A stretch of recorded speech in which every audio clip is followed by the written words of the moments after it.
Chapter 9. A Matter of Principle. Ari had not heard from Roger since being taken from his apartment at gunpoint years ago, nor had he attempted to contact him, suspecting that his mail and phone lines were under Stasi surveillance. Then one day, the remarkable Texan had walked unannounced into Ari's office at the university. What a deliriously happy reunion that had been. Roger told how he had diligently pursued every diplomatic channel in an attempt to learn what had happened to Ari after his arrest, but without any success. He had eventually assumed that Ari had been executed. It had been nearly 13 years later, while watching a French news program that he sometimes picked up from a satellite dish, that he had recognized Ari in a feature story about the Sorbonne.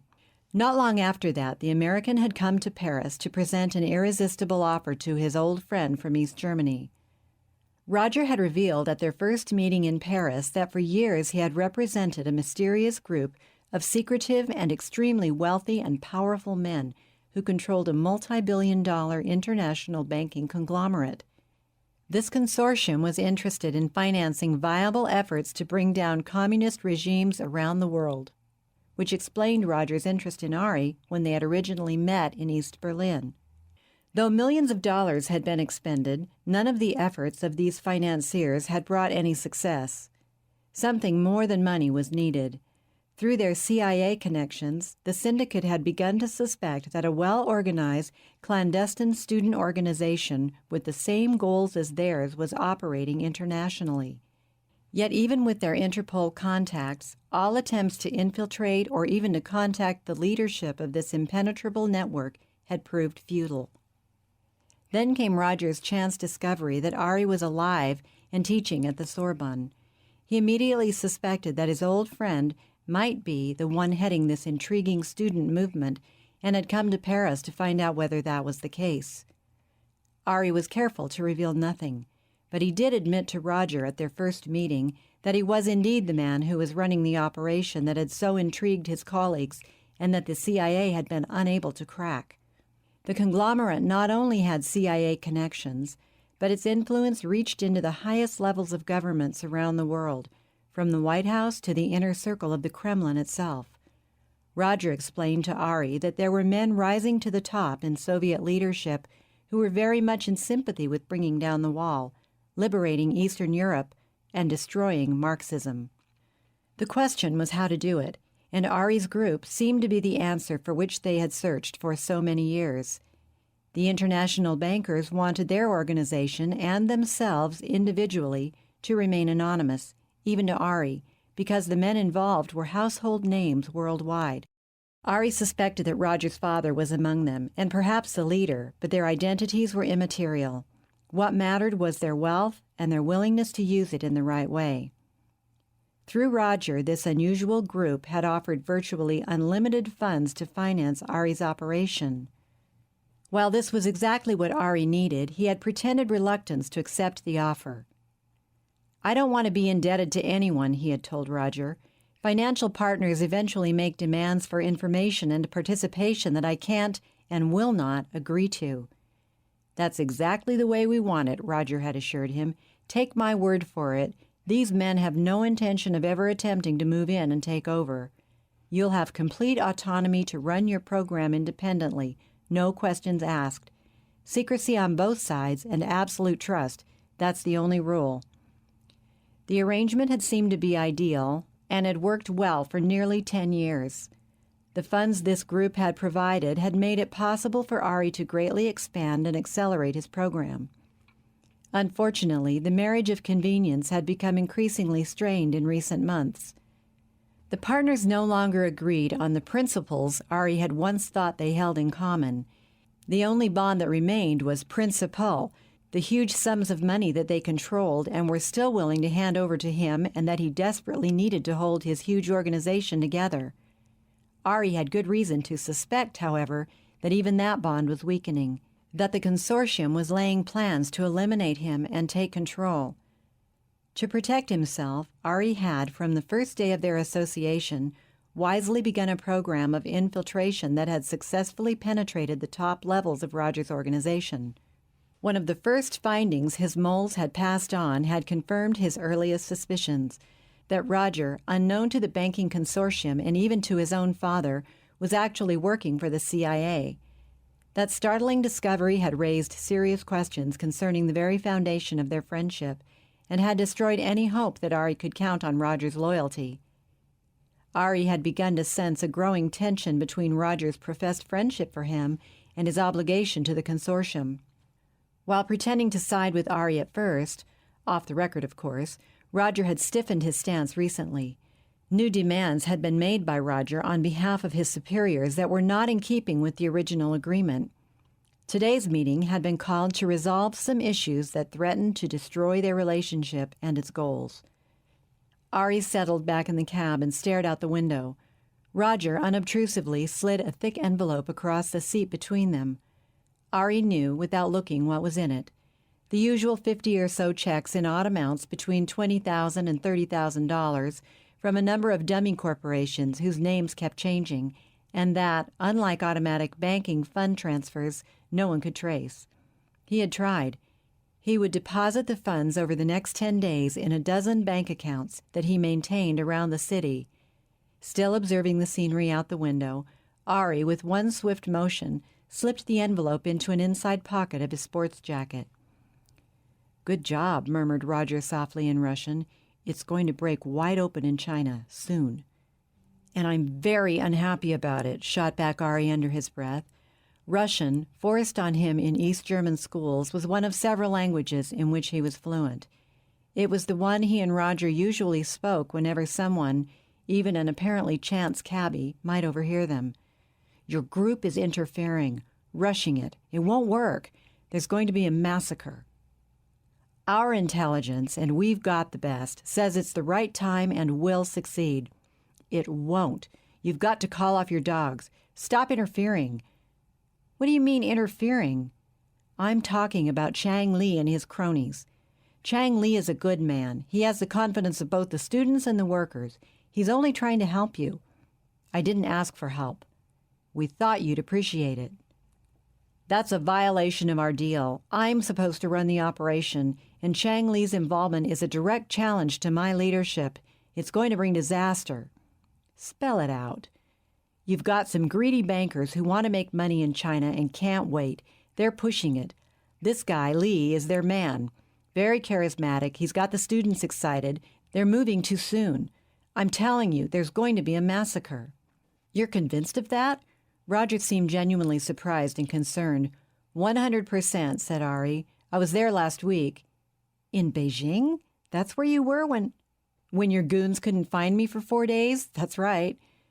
"You never cease to amaze me, Ari," said Roger grudgingly, but unable to hide the admiration in his voice.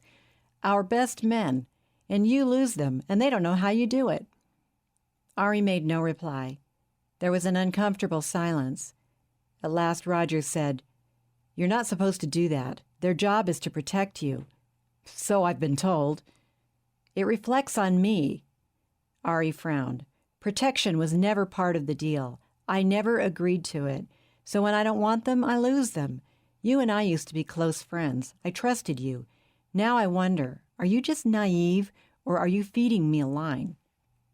Roger hitched around in his seat to look Ari in the eye.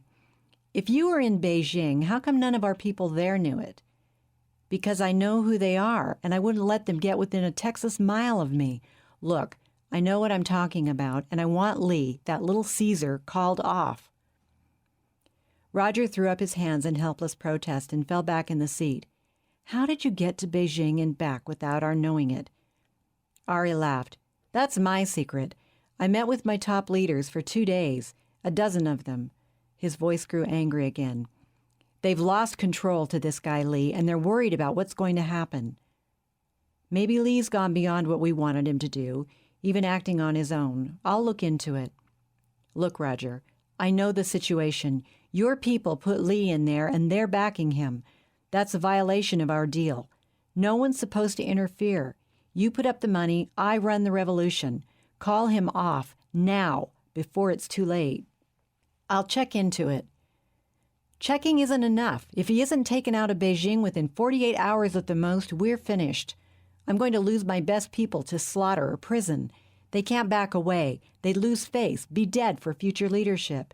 Chang is calling a strike they know will bring disaster, but they have to be in the front lines. 10 years of my careful work, backed by your money, is going to be wiped out. Roger looked worried.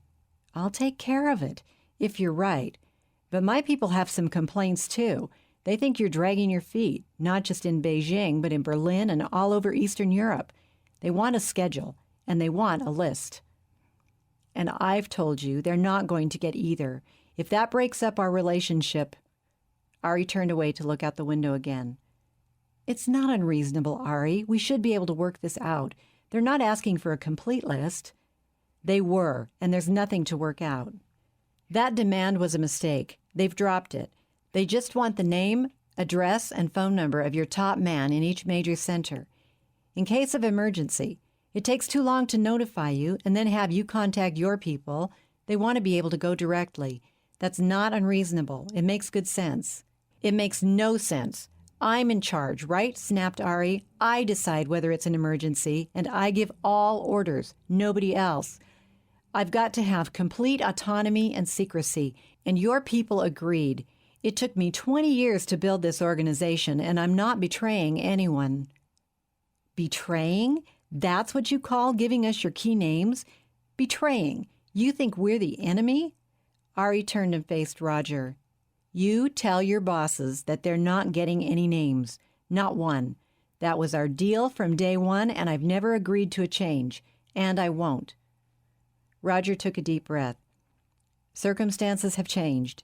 It's been 10 years, and we've invested hundreds of millions, and we're just about there. Berlin has to come before Beijing, and if you interfere, we've got the best intelligence in the world, and we think it has to be the other way around. Ari pulled the bulging envelope from his pocket and put it on the seat next to Roger. I got along very well without your money for the first 10 years. Roger stared at the envelope in silence for a moment, then shoved it back toward Ari. I thought you trusted me. I trust you, but I don't trust your bosses.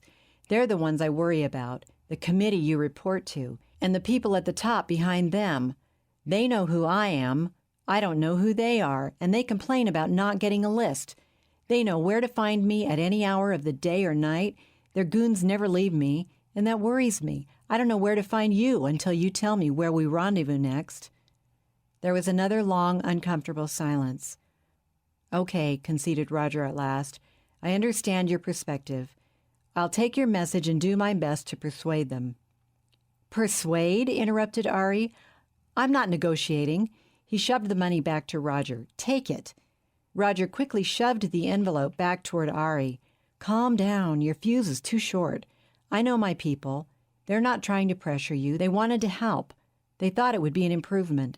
But they don't want to break the deal. They'll go along with it the way it was. There was another long silence. At last Ari said, I was reading a book the other day by an ex-CIA agent. It's banned in the United States, but available over here. It's called Blowing the Whistle. I've read it, cut in Roger, and it's baloney. Really? Are you an expert on the CIA? You don't have to be. It's obviously sensationalism, yellow journalism. The guy's trying to make a buck. Ari smiled and gave Roger a skeptical look. Why are you so hot to defend the CIA? I'm not defending the CIA. I'm simply telling you the guy's a screwball. I didn't read it that way, responded Ari, observing Roger closely. I thought he sounded intelligent, knowledgeable. I must say I was surprised by his claim that the CIA has won the race with the KGB for psychic power, and that's why Gorbachev came up with glasnost and perestroika. But it does make sense. Makes sense, retorted Roger derisively. Psychic powers? Sounds like science fiction. Like I said, the guy's a loony. Maybe, but what fascinated me the most was his claim that the CIA developed these psychic powers through contact with entities from another dimension. Another dimension? What does that mean? Roger was beginning to look uncomfortable. Was he really contemptuous of the book's theory, or was he trying to cover up? Something beyond the physical. After all, your top space scientist, Robert Jastrow, you know, he heads the Goddard Space Institute that sent out Pioneer and Voyager, claims there could be entities out there that have evolved beyond the need of bodies and are pure intelligence. Ghosts, right? Snorted Roger derisively. You can't be serious. Well, Jastro is. Isn't there a worldwide program to contact extraterrestrial intelligences? Yeah, Carl Sagan's pushing it, but I think it's a waste of money. That's your opinion, but some of the best scientific minds think it's worthwhile. So getting back to the book, why couldn't the CIA be in touch with such entities telepathically, like the man said? The guy's a kook. Why are you so touchy on this subject? I'm not, snapped Roger, but there was no hiding the irritation in his voice. We're wasting time. Get to the point, if you've got one. I'm just trying to explore a possibility. Those 3 Stasi agents who hauled me out of your apartment rescued you, interjected Roger. Remarkable. Ari nodded. And even more remarkable is the fact that one of them, the same character who haunts me in nightmares, showed up here in Paris. He was a German in Berlin, and here in Paris he's a Frenchman. Same guy, yet different. You've told me that. Why bring it up now? Because this book gives a possible explanation. He said he was a mentor from another dimension. I laughed that off at first, too, just like you're doing. But now this author claims that the CIA has made contact with something that sounds similar. It could be the explanation to something that's puzzled me for years. You're out of your mind. And I think you're hiding something from me. Roger looked pained, but made no reply. He opened his mouth to say something, hesitated, then closed it again. I met them at your apartment. I was as surprised as you were. They appear when they want to and do what they please, complained Ari. They invade my dreams, give me nightmares. I think they set me up at the Sorbonne. There's something weird going on. They looked ordinary to me, certainly not from another dimension, said Roger. Rogue Stasi agents, working for the West, that's my guess, maybe using mind control techniques. Why rescue me? There's something I'm missing. They invade your apartment and haul me out, pretend to arrest me, then get me into the West. Years later, the head guy shows up here, gives me instructions, and then you come along to finance the operation. I think they've got some relationship with your group. Roger's discomfort was obvious. He shifted uneasily in his seat and retorted angrily, Look, Ari, I'm not going to respond to your wild speculation, so let's drop it. Okay, but I still think you're hiding something. Roger opened his mouth to speak, then clamped it shut and turned to look out the window. For some moments, neither spoke a word. At last, Ari broke the silence. At least we got one thing settled. You'll make it very clear to the committee. I will, and they'll go along, said Roger, but they won't like it. Not because they have any evil designs, as you seem to suspect. The only reason they wanted more information was in case something happened to you. What then? You know everything, and nobody else knows anything. It's not good. That's what we worry about. So do I, retorted Ari quickly.